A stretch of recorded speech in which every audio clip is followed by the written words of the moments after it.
Imagínese un imperio que alguna vez fue el centro del mundo, ahora reducido a una sombra de lo que fue antes. Sus fronteras están amenazadas, su población está asustada, sus instituciones están corroídas desde dentro. Lo que quedaba de Roma respiraba con vida en Constantinopla, donde cada día surgía un nuevo rumor sobre traiciones, invasiones o revueltas. No hubo más gloria. Solo quedaba la supervivencia. La gente caminaba por las calles de la capital como si estuvieran en un campo minado emocional. El miedo era constante, la esperanza un lujo raro. Quienes conocían la historia sabían que el Imperio Romano Occidental había caído apenas unos años antes, devorado por la avalancha de invasiones bárbaras y quiebras internas. Ahora, los ojos se volvieron hacia el este, y todos se preguntaron en silencio, ¿cuánto falta para que nosotros también caigamos? Dentro del Palacio Imperial, el trono era más una prisión de incertidumbre que un símbolo de poder. El emperador Justino I, un viejo soldado ascendido por el azar y la lealtad, gobernó con esfuerzo pero sin visión. Las estructuras gubernamentales, corroídas por la corrupción, eran incapaces de mantener el orden en las provincias o en las arcas estatales. El hambre atormentaba a las regiones agrícolas. La economía era un juego de cartas marcadas, donde los ricos se beneficiaban y los pobres se hundían. El sistema tributario no solo era injusto, sino cruel. Mientras tanto, los enemigos se agrupaban en las fronteras como depredadores, esperando el momento adecuado para atacar a sus presas heridas. Los persas del este pusieron a prueba las defensas bizantinas con ataques regulares. En el norte de África, los vándalos controlaban audazmente las rutas marítimas. En Italia, los ostrogodos gobernaron sobre los escombros del antiguo Imperio Romano Occidental. Cada año, el mapa parecía encogerse, y la influencia bizantina se derretía como tinta en el agua. Pero quizás el peor enemigo estaba dentro de los muros de la propia Constantinopla. Las facciones populares, los verdes y los azules, que comenzaron como partidarios organizados en las carreras del hipódromo, se habían transformado en poderes políticos armados. Las peleas callejeras eran frecuentes, pero lo que las hacía más peligrosas era su infiltración dentro de la corte. Emperadores y senadores vivieron bajo el constante chantaje de estas alianzas populares. No había seguridad ni estabilidad. Gobernar era caminar sobre brasas, y cada paso era potencialmente el último. En el centro de este caos había algo más profundo, una crisis de identidad. El Imperio bizantino ya no sabía quién era. Seguía siendo Roma. Era solo una reliquia griega. ¿Fue una nueva civilización cristiana o un estado decadente que vivía de glorias pasadas? Ya no había un sentido de misión, de unidad. La religión dividió tanto como unió. La política, en lugar de orientar, confunde. Y la población, cansada, ya no creía en los cambios. Fue en este paisaje desolado donde surgió una promesa aún oscura, aún silenciosa. Un nombre que empezaba a circular por los pasillos de la burocracia imperial. Alguien que muchos veían como un sobrino privilegiado más del emperador. Pero había algo diferente en este joven llamado Justiniano. Observó, aprendió, anotó mentalmente cada falla del sistema, cada grieta del imperio. Y lo más importante, creyó. A medida que el mundo que lo rodeaba perdía la fe en el imperio, Justiniano comenzó a imaginar algo que pocos se atrevían siquiera a considerar: la restauración de Roma. No como fue, sino como podría ser. Porque a veces, justo cuando todo parece perdido, la historia da su giro más sorprendente. Y Constantinopla estaba a punto de ser el escenario de uno de estos puntos de inflexión. Era imposible predecir que un niño nacido en un pueblo rural de la provincia de Dacia, en un hogar modesto, sin ningún rastro de nobleza, alcanzaría el trono del imperio más poderoso de la tierra. Justiniano nació como Flavio Petrus Sabatius, en Tauresio, un pueblo olvidado que ahora reposa en la actual Macedonia. Hijo de campesinos, su infancia estuvo marcada por el trabajo duro, el olor a tierra mojada y convivir con una realidad de la que, para muchos, sería imposible desprenderse. Pero allí, en medio del silencio de los campos y la sencillez de la vida rural, se formó una mente inquieta, observadora y disciplinada. Justiniano creció lejos de los salones imperiales, pero no lejos de la grandeza. Su destino empezó a cambiar cuando su tío Justino, también de la misma región e igualmente humilde, hizo un improbable ascenso al convertirse en uno de los miembros de la Guardia Imperial. Al llegar a la corte de Constantinopla, Justino no solo sobrevivió al ambiente hostil y elitista de la burocracia bizantina, sino que prosperó. Y fue con él que Justiniano, todavía joven, se trasladó a la capital. Ese viaje no fue solo una transición geográfica, fue el comienzo de una profunda transformación.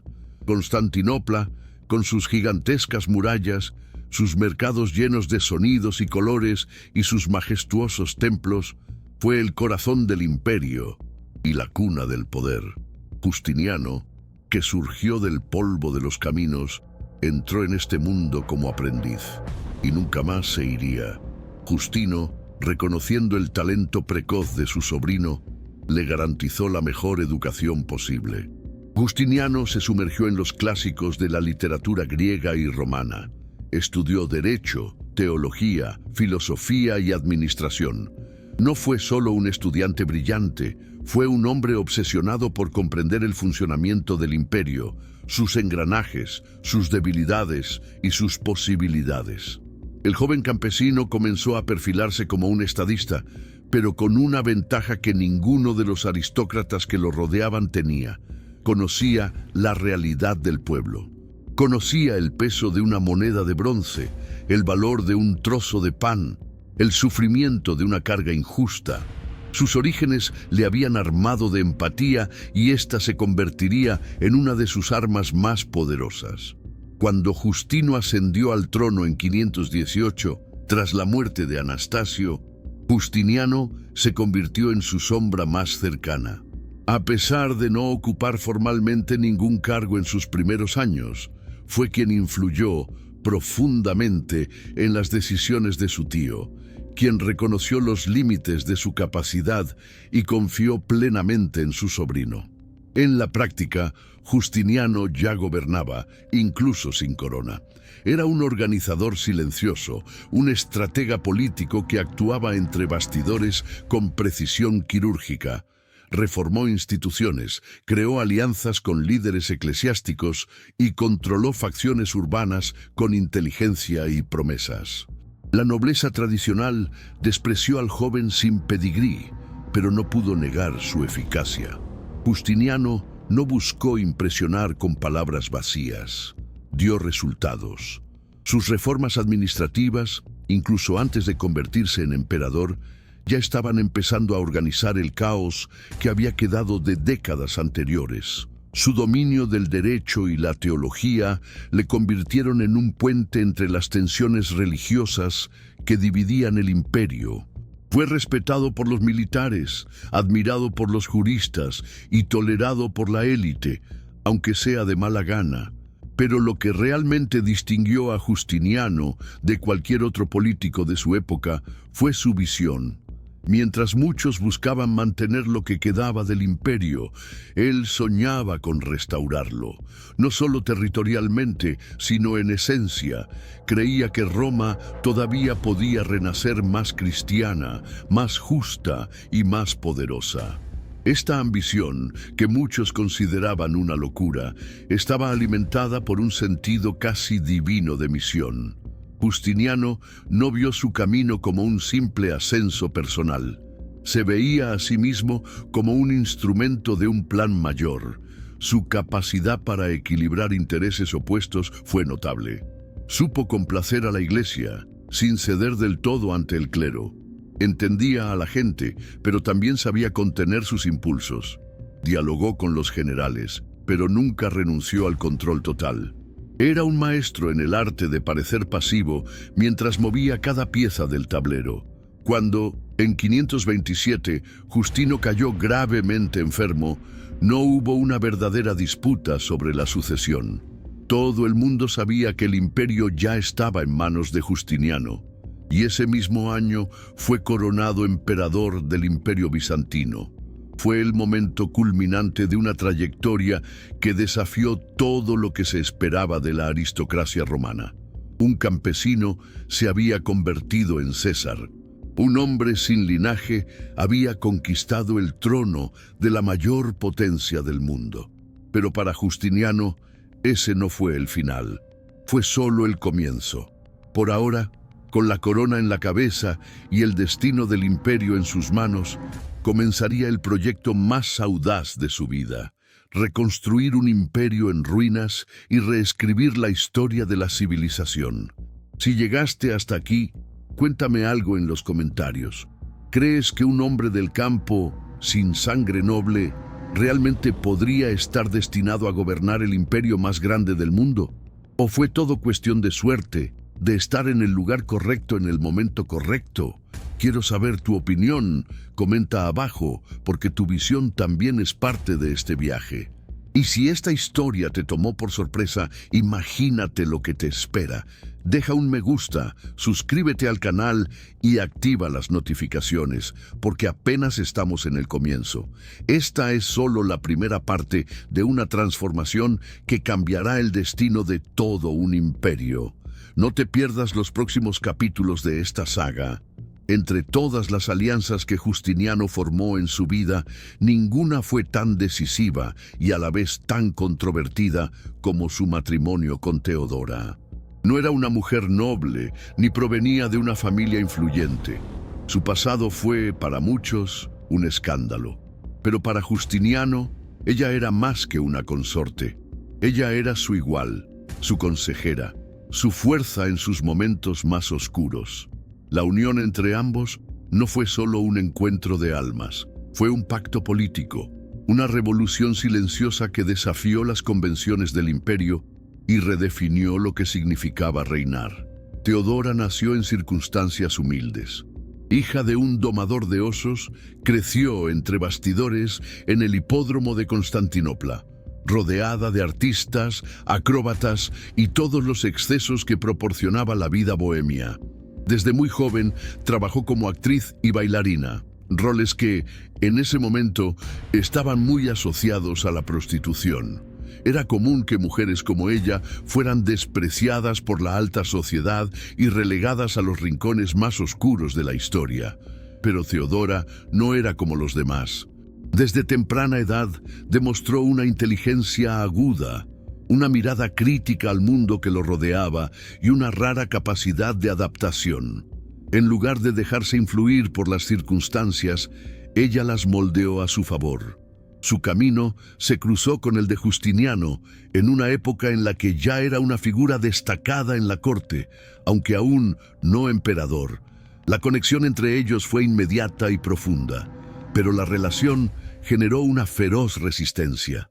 La élite bizantina estaba escandalizada por la idea de que una mujer con un pasado accidentado pudiera convertirse en la esposa de un hombre destinado al trono. La legislación actual incluso prohibía explícitamente las uniones entre altos funcionarios y mujeres en el mundo del espectáculo. Pero Justiniano, impulsado por la convicción y el amor, presionó a su tío, el emperador Justino, para que cambiara la ley. Y lo logró. Lo que parecía imposible se hizo realidad, y los dos se casaron oficialmente en 525. Con esto, Teodora no solo entró en la corte, sino que conquistó su espacio dentro del poder. A diferencia de las emperatrices anteriores, que desempeñaban funciones casi decorativas, Teodora asumió un papel activo en la administración del imperio, participó en consejos, opinó sobre decisiones estratégicas y mantuvo su propia red de información e influencia.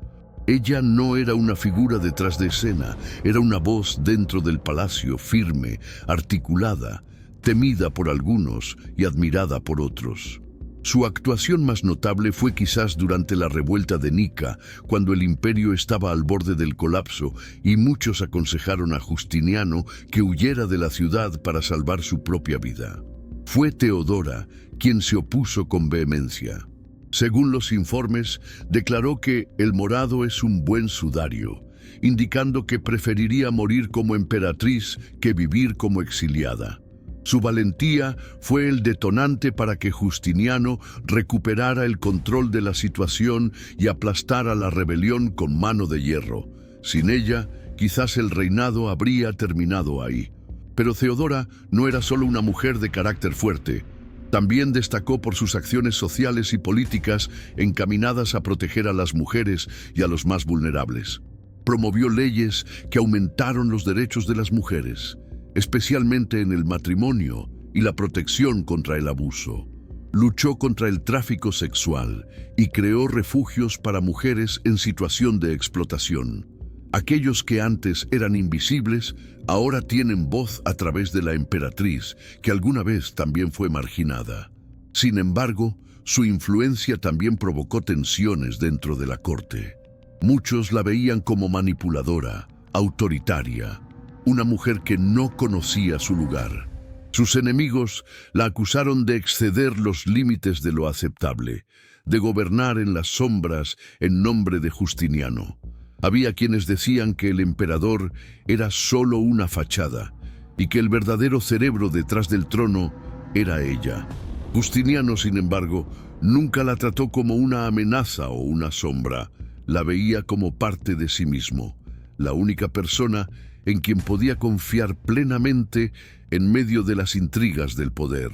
El matrimonio entre los dos se convirtió en un símbolo de algo más grande.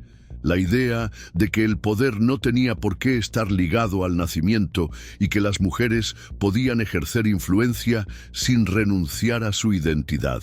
Fue una unión que rompió barreras sociales, desafió la estructura patriarcal del imperio y marcó profundamente la historia bizantina. Mientras Justiniano soñaba con reconstruir Roma, Teodora trabajaba para reformar el alma del imperio. Juntos formaron no solo una pareja, sino una fuerza política que cambiaría el curso de la civilización. Y aunque las crónicas de la época no siempre fueron justas con ella, el impacto de Teodora en el reinado de Justiniano es innegable. Su presencia, su voz y sus acciones dejaron una huella tan duradera como las leyes codificadas o las iglesias construidas. En un mundo dominado por hombres y tradiciones rígidas, ella fue una disrupción. Y fue esta ruptura la que le dio al imperio una nueva perspectiva de lo que era posible dentro y fuera del trono. En enero de 532, Constantinopla estaba al borde del abismo. Lo que comenzó como una de las muchas disputas entre facciones en el hipódromo, rápidamente se convirtió en el levantamiento popular más grande en la historia del reinado de Justiniano. La revuelta de Nika no fue solo un episodio de descontento civil. Fue un terremoto que sacudió los cimientos del imperio y puso a prueba el coraje, la frialdad y el liderazgo del emperador. Lo que estaba en juego no era solo el trono, era la supervivencia de todo un proyecto imperial, lo que Justiniano estaba empezando a construir. La ciudad ya estaba bajo tensión. La elevada carga fiscal, las impopulares reformas administrativas y la creciente represión de las facciones urbanas alimentaron un sentimiento generalizado de insatisfacción. Los verdes y los azules, partidarios organizados del hipódromo que se habían convertido en verdaderos partidos políticos urbanos, dejaron de enfrentarse simplemente en carreras para convertirse en vehículos de resistencia popular. Cada facción reunió no solo a fanáticos de la competencia, sino también a artesanos, comerciantes y miembros de la aristocracia descontentos con las decisiones imperiales. En un imperio donde los canales de diálogo político con el pueblo eran casi inexistentes, el hipódromo se había convertido en el principal escenario de expresión de las tensiones sociales. El detonante de la revuelta fue la ejecución de algunos miembros de las facciones tras una serie de disturbios. Cuando por error o por osadía, 2 de los condenados escaparon y se refugiaron en una iglesia, los verdes y los azules decidieron por primera y única vez unirse contra el gobierno. El día de la carrera, en lugar de los habituales gritos a sus competidores, la multitud gritó al unísono una palabra que resonaría durante siglos: Nika, que significa victoria. Pero no fue un grito de celebración, fue un llamado a la rebelión. La ciudad quedó sumida en el caos. Los incendios arrasaron barrios enteros, palacios y edificios públicos fueron saqueados y las autoridades locales se vieron incapaces de contener la violencia. Los rebeldes llegaron incluso a proclamar un nuevo emperador, Hipacio, un miembro de la antigua aristocracia que, a pesar de mostrarse reacio, fue empujado al frente del levantamiento. En apenas unos días, Constantinopla pasó de ser la capital imperial a ser una ciudad en guerra consigo misma. El miedo se extendió como el humo, y la impresión general fue que el imperio estaba a punto de caer en manos de sus propios ciudadanos. Justiniano, acorralado en el interior del palacio imperial, se enfrentaba a una de las decisiones más difíciles de su vida. Los asesores más cercanos ya estaban sugiriendo escapar. Para muchos no había otra alternativa. El ejército estaba dividido, los generales dudaban en actuar y la ciudad parecía haber perdido completamente el control. En medio de la indecisión, fue Teodora quien habló más fuerte. En uno de los discursos más emblemáticos de la historia bizantina, le recordó a su marido que la púrpura real era un buen sudario y que era mejor morir como emperatriz que vivir como un fugitivo. Sus palabras resonaron como un clarín en el espíritu de Justiniano. Se descartó la fuga. El contraataque comenzaría. La operación de recuperación fue brutal y precisa. Justiniano convocó a 2 de sus mejores generales, Belisario y Mundo. En un movimiento coordinado, los soldados rodearon el hipódromo donde se encontraban reunidos decenas de miles de rebeldes. Las puertas estaban cerradas, y entonces comenzó la masacre. Se calcula que en cuestión de horas murieron unas 30.000 personas. La sangre corrió por los pasillos del estadio más emblemático de la capital, y la rebelión fue aplastada con una fuerza tan abrumadora que dejó una cicatriz permanente en la memoria colectiva de la ciudad. La revuelta de Nika fue, sin duda, el episodio más peligroso del gobierno de Justiniano, pero también fue un punto de inflexión. Al sobrevivir a ese calvario, salió más fuerte, más decidido y con una autoridad absolutamente consolidada. La destrucción causada por los rebeldes abrió espacio para una de las fases más grandiosas de la reconstrucción urbana de Constantinopla, con énfasis en la construcción de la monumental Basílica de Santa Sofía, símbolo no solo de la fe cristiana, sino de la victoria del poder imperial sobre el caos. Internamente, Justiniano entendió que mantener la estabilidad requería más que fuerza militar. Se necesitaba un nuevo pacto con el pueblo, una manera de responder a sus ansiedades sin perder el control. La represión siguió siendo una herramienta, pero empezó a ir acompañada de reformas más sólidas y más integrales, que buscaban garantizar legitimidad a su visión del imperio. La revuelta reveló la fragilidad del poder cuando se aleja demasiado de la realidad popular, pero también demostró la capacidad de respuesta de un liderazgo que no retrocede ante el caos. Justiniano, que ya había desafiado las normas al casarse con Teodora y atreverse a soñar con restaurar Roma, ahora demostró al mundo que él también tenía nervios de acero. La llama de la rebelión se apagó, Pero el recuerdo de aquel episodio seguiría vivo no solo como un aviso, sino como un testimonio de que el trono bizantino, incluso rodeado de oro y mármol, fue forjado en el fuego de las pruebas. Después de enfrentar el caos interno y reafirmar su autoridad en Constantinopla, Justiniano fijó su mirada en un objetivo aún más audaz: la restauración del antiguo Imperio Romano. Para muchos era un sueño imposible.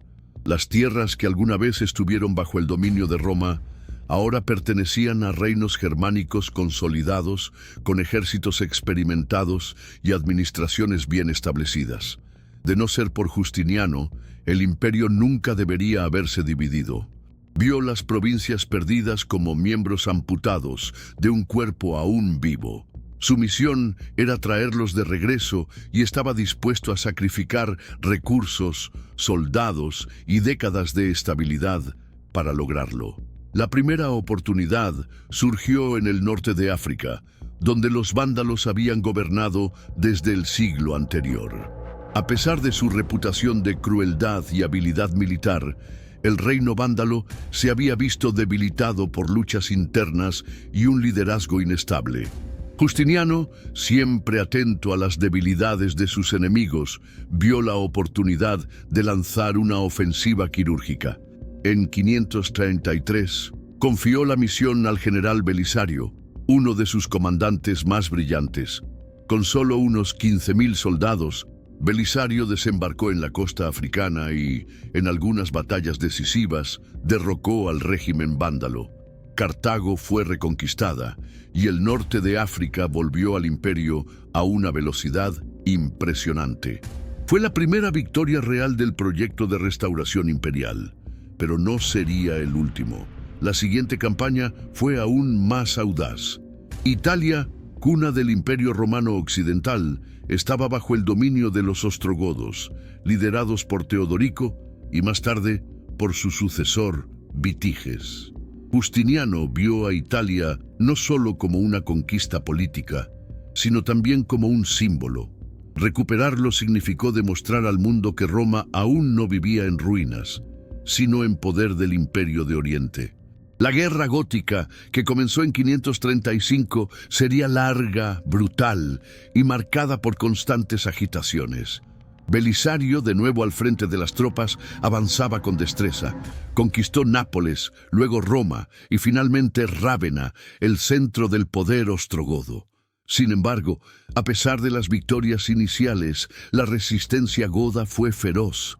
Los godos se reorganizaron y la guerra se prolongó durante casi 2 décadas. En medio de este conflicto surgieron episodios emblemáticos de heroísmo y tragedia. Las ciudades italianas, muchas de ellas símbolos de la antigua Roma, se transformaron en campos de batalla. El pueblo sufrió asedios, saqueos, hambre y destrucción. Justiniano, desde la distancia, seguía decidido a completar su misión, incluso cuando las campañas militares comenzaron a agotar los recursos del imperio. Su compromiso con la idea de un imperio restaurado iba más allá de consideraciones pragmáticas. Era una obsesión política y espiritual. Cuando Belisario fue destituido temporalmente y reemplazado por Narses, otro general talentoso, la campaña cobró nuevo impulso. Narses lideró eficazmente la fase final de la guerra, derrotando las últimas fortalezas godas y sellando la reconquista de la península en 554. Italia finalmente volvió a estar bajo el control de Constantinopla. Sin embargo, el precio había sido muy alto. Regiones enteras quedaron devastadas y el tejido social romano de la península nunca se restauraría por completo. Fue una victoria amarga, pero una victoria al fin y al cabo. No satisfecho, Justiniano centró su atención en Hispania, donde los visigodos dominaban gran parte del territorio. Aunque no invirtió con la misma intensidad que en las campañas africana e italiana, el emperador logró establecer una importante presencia bizantina en el sur de la península. Era una pieza más del antiguo imperio que regresaba a su lugar original, aunque solo fuera parcialmente. Esta presencia sería breve, pero simbólicamente poderosa. La magnitud de estas reconquistas impresionó a sus contemporáneos. Ningún emperador se había atrevido tanto desde los tiempos de Augusto y Trajano. Justiniano, con sus generales leales y su visión inquebrantable, había logrado lo que parecía imposible: hacer crecer de nuevo el imperio, rescatar territorios sagrados y restaurar una parte del prestigio romano. Sin embargo, las victorias también conllevan consecuencias. Las guerras exigieron fortunas inimaginables, aumentaron los impuestos, sobrecargaron la administración pública y debilitaron la defensa de las fronteras orientales. Si bien Occidente fue reconquistado con dificultad, el imperio se volvió más vulnerable a los ataques de los persas y más tarde de los eslavos y ávaros. Incluso con todos estos desafíos, Justiniano nunca expresó arrepentimiento. Para él, el imperio era una idea que trascendía el tiempo y el espacio. Sus campañas no fueron solo maniobras militares, sino declaraciones de fe en un ideal eterno: el renacimiento de Roma como civilización universal. Vio el mundo dividido entre el orden y el caos, entre la civilización y la barbarie, y creyó que su deber sagrado era restaurar la armonía perdida.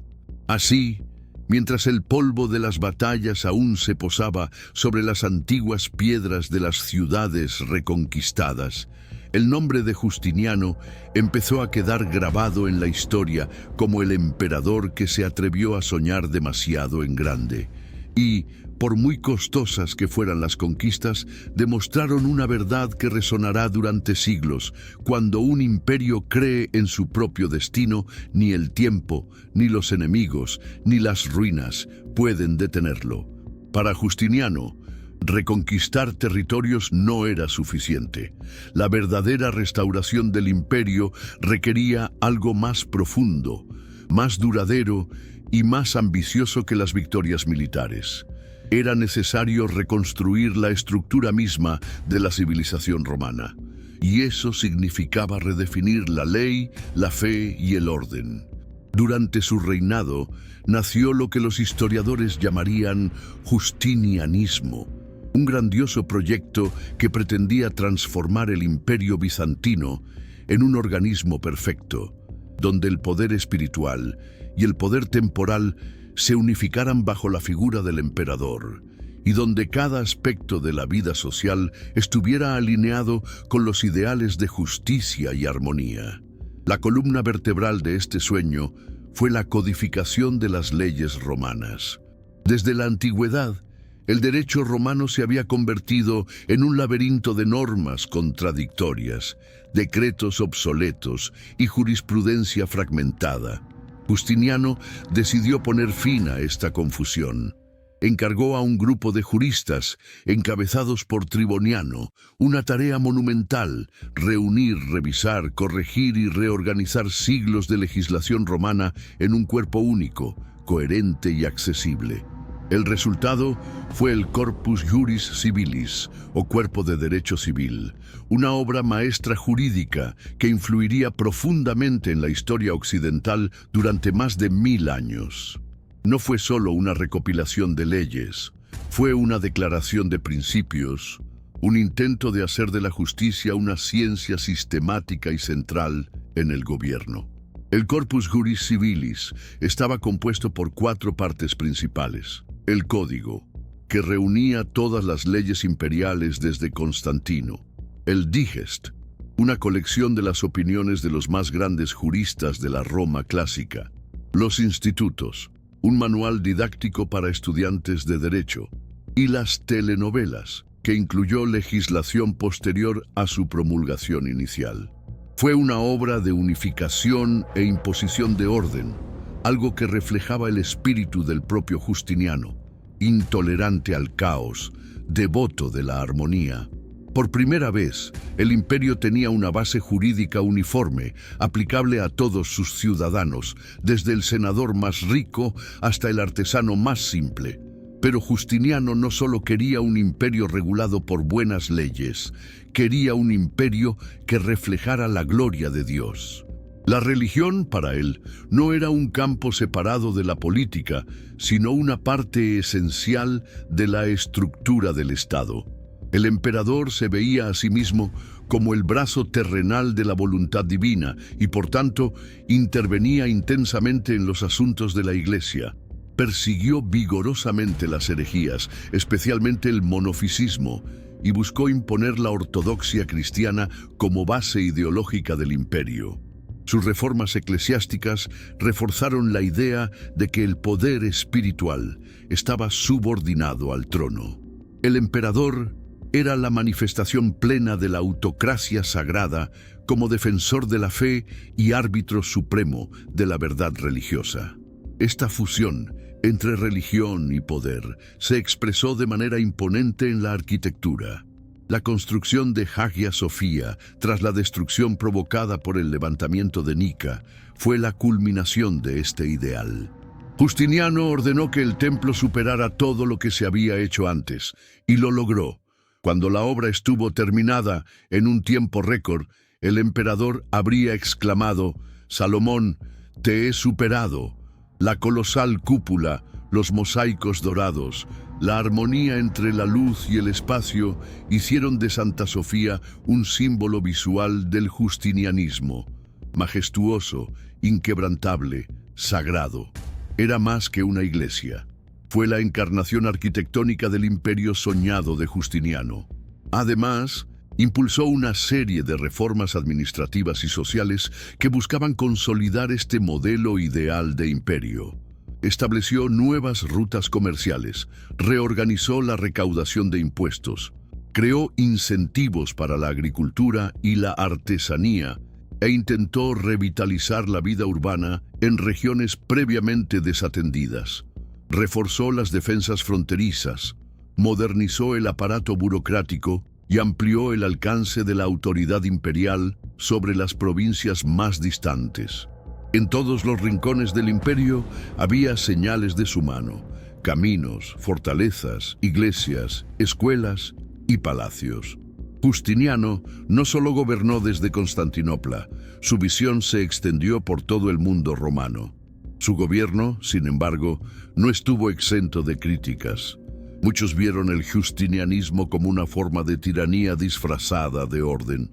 La extrema centralización del poder, la intolerancia religiosa, la represión de la disidencia y la pesada carga fiscal generaron oposición en varios sectores. La nobleza se quejó de la pérdida de privilegios. La población común sufrió los costos de las campañas militares y las obras monumentales. Pero para Justiniano, estas críticas eran el precio necesario para alcanzar la perfección política y espiritual. Estaba dispuesto a soportar el peso de la impopularidad en aras de un legado eterno. La idea de un imperio ideal guiado por leyes justas, una fe verdadera y un soberano ilustrado no era solo una utopía personal. Para Justiniano era una responsabilidad sagrada. Creía que había sido elegido por Dios para reordenar el mundo. Y aunque su proyecto no fue del todo duradero, dejó un legado que moldearía el pensamiento político, jurídico y religioso de la Europa medieval, del mundo islámico e incluso de la modernidad. El justinianismo fue, por tanto, más que un conjunto de reformas. Fue la materialización de un sueño, el sueño de un imperio que, incluso en un mundo dividido por el conflicto y la incertidumbre, todavía podría seguir siendo un faro de orden, justicia y fe. Y mientras los muros de Constantinopla resistieron la prueba del tiempo, las ideas de Justiniano resonaron como un recordatorio de que, para aquellos que se atreven a soñar en grande, el imperio mismo puede recrearse a partir de la visión de un solo hombre. A pesar de los brillantes logros y la grandeza de su proyecto imperial, los últimos años del reinado de Justiniano estuvieron marcados por profundas sombras. Un imperio que se expandía hacia su glorioso pasado empezó a sentir el peso de sus propias ambiciones. Lo que había sido una época de reconstrucción y gloria se transformó gradualmente en una era de inmensos desafíos, donde las victorias anteriores parecían cada vez más lejanas y los enemigos más numerosos e impredecibles. El golpe más devastador no provino de ejércitos bárbaros ni de rebeliones internas, sino de un enemigo invisible, la plaga. Alrededor de 541, una plaga se extendió rápidamente desde Egipto y devastó las ciudades del imperio, llegando a Constantinopla en 542. La plaga de Justiniano, como se la conocería, fue una de las pandemias más mortíferas de la historia. Miles de personas morían diariamente en la capital. Los informes hablan de cadáveres amontonados en las calles, fosas comunes y un ambiente tan lleno de desesperación que muchos creían que estaban viviendo el fin de los tiempos. La peste no solo diezmó a la población, sino que también paralizó la economía, desorganizó el ejército, afectó la recaudación de impuestos y trastornó por completo la administración pública. Justiniano, que contrajo la enfermedad y sobrevivió milagrosamente, fue destituido temporalmente del poder y la corte quedó sumida en la incertidumbre. Cuando se recuperó, encontró un imperio traumatizado, estancado y más frágil que nunca. Fue quizás el primer momento en el que la imagen de invulnerabilidad del emperador empezó a desmoronarse ante los ojos del pueblo. Al mismo tiempo, se intensificaron las presiones externas. Mientras que las campañas militares en Occidente agotaron recursos y hombres, los persas del este aprovecharon las brechas para avanzar hacia las provincias fronterizas. El imperio sasánida, liderado por Cosroe Espinmenú, planteó una serie de desafíos militares y diplomáticos que requirieron atención y energía constantes. Justiniano, ya mayor y sobrecargado, se vio obligado a mantener el equilibrio entre múltiples frentes de conflicto, con un imperio que ya no poseía la misma vitalidad que en décadas anteriores. También se acumularon críticas internas. Las élites aristocráticas, que nunca habían aceptado plenamente su ascenso al trono, comenzaron a actuar con más audacia, socavando decisiones y sembrando rumores. La población, empobrecida por los altos impuestos, la inflación y la inestabilidad, empezó a ver con nuevos ojos al que antes había sido visto como el restaurador de la gloria romana. Justiniano había construido monumentos, pero a costa del sudor y la sangre de los campesinos. Había reconquistado territorios, pero al precio de una guerra constante que le quitaba el alma al imperio. Incluso su política religiosa, inicialmente vista como un esfuerzo por unificar el imperio bajo la ortodoxia cristiana, comenzó a generar divisiones aún más profundas. La represión contra las herejías, especialmente las monofisitas, provocó tensiones permanentes en regiones cruciales como Egipto y Siria. En lugar de unir, la política teológica de Justiniano polarizó a comunidades enteras y creó resentimientos duraderos que socavaron la cohesión imperial. A nivel personal, Justiniano enfrentó un nuevo tipo de soledad. En 548, Teodora murió, víctima de una enfermedad que no fue completamente identificada. La pérdida de su compañero de vida y de poder sacudió profundamente al emperador. Teodora había sido su consejera de mayor confianza, su apoyo en las crisis, su aliada en sus sueños. Su ausencia no fue solo emocional, sino política. La corte perdió una fuerza estabilizadora y una mente estratégica. Y Justiniano, ya envejecido y sin su pilar principal, empezó a gobernar de forma más aislada, más rígida, más desconectada de la realidad extramuros de palacio. A pesar de todo esto, no se rindió. Continuó trabajando, reformando, redactando leyes, debatiendo cuestiones teológicas, supervisando obras públicas. Su energía parecía inagotable, pero su imperio ya daba signos de fatiga. La visión que había impulsado la construcción del justinianismo permaneció viva. pero su implementación enfrentó obstáculos cada vez más insuperables. Era como si estuviera tratando de mantener en pie una magnífica estructura construida sobre un terreno que comenzaba a ceder. Justiniano murió en el año 565, tras casi 40 años de reinado. Su muerte no provocó luto universal ni celebraciones unánimes. Dejó atrás un imperio expandido, sí, pero también agotado. Su sucesión fue aparentemente pacífica, pero el legado que dejó fue ambiguo. Para algunos fue el último gran emperador romano, aquel que desafió el tiempo y las circunstancias para rescatar la gloria de una civilización. Para otros fue un tirano ilustrado, que sacrificó demasiado en nombre de un ideal que pocos compartían. La verdad, como casi siempre, se encuentra entre los extremos. Los últimos años de Justiniano demostraron que el poder, por grande que sea, siempre es vulnerable, que todo imperio, incluso el más brillante, tiene sus límites, y todo sueño, por grandioso que sea, conlleva el riesgo de convertirse en una pesadilla. Pero también revelaron la grandeza de un hombre que no rehuyó la responsabilidad, que enfrentó la peste, la guerra, la pérdida y la soledad con la misma determinación con la que soñó con restaurar Roma. Justiniano creyó hasta el final, y eso, en sí mismo, lo hacía diferente a los demás.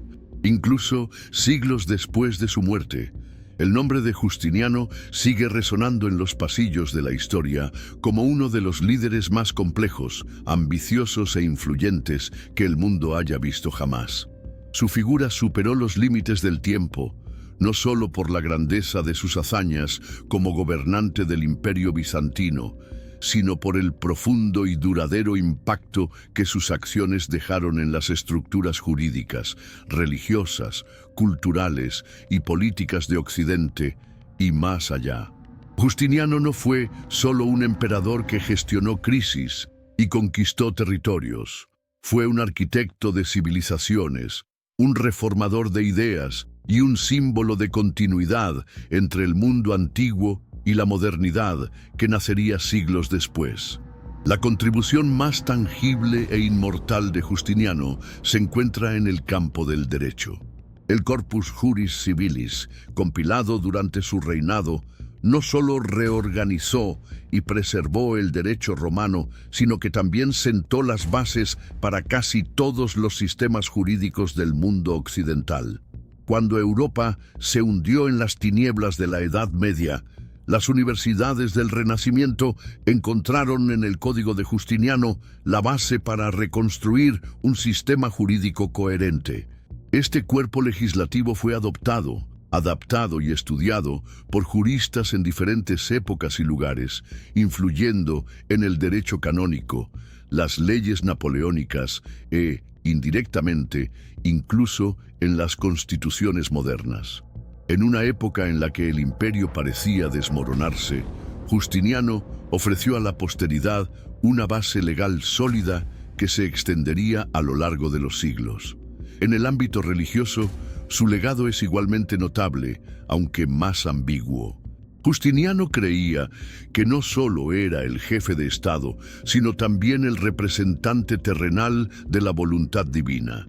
Su concepción de una sinfonía entre Iglesia y Estado consolidó el modelo del cesaropapismo, donde el emperador ejercía autoridad sobre la doctrina religiosa. Este modelo perduraría en el Imperio Bizantino hasta su caída en 1453 e inspiraría el funcionamiento de otras teocracias y monarquías absolutas europeas. Su lucha contra las herejías, su imposición de la ortodoxia y su política de unidad religiosa moldearon el cristianismo oriental, dejando profundas huellas en las relaciones entre Iglesia y poder.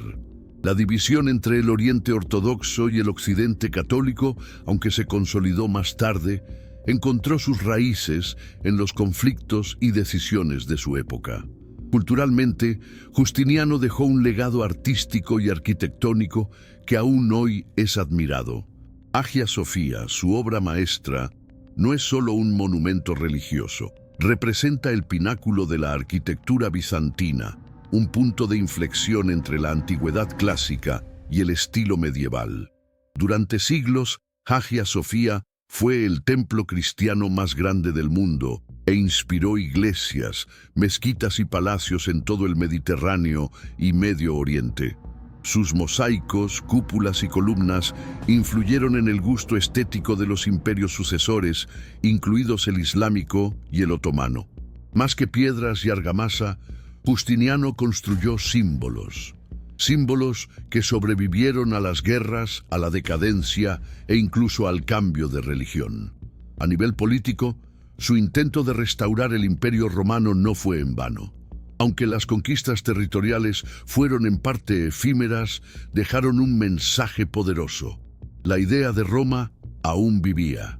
Esta idea de un imperio unido, centralizado, con una misión civilizadora, sería retomada por los líderes medievales y modernos.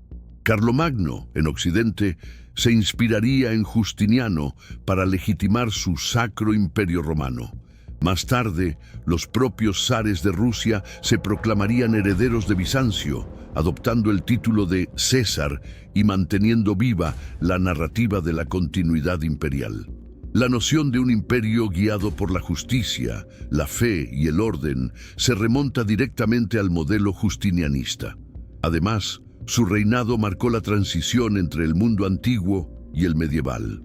Al mismo tiempo que preservaba la herencia romana, Justiniano la reinterpretaba a la luz de la nueva realidad cristiana.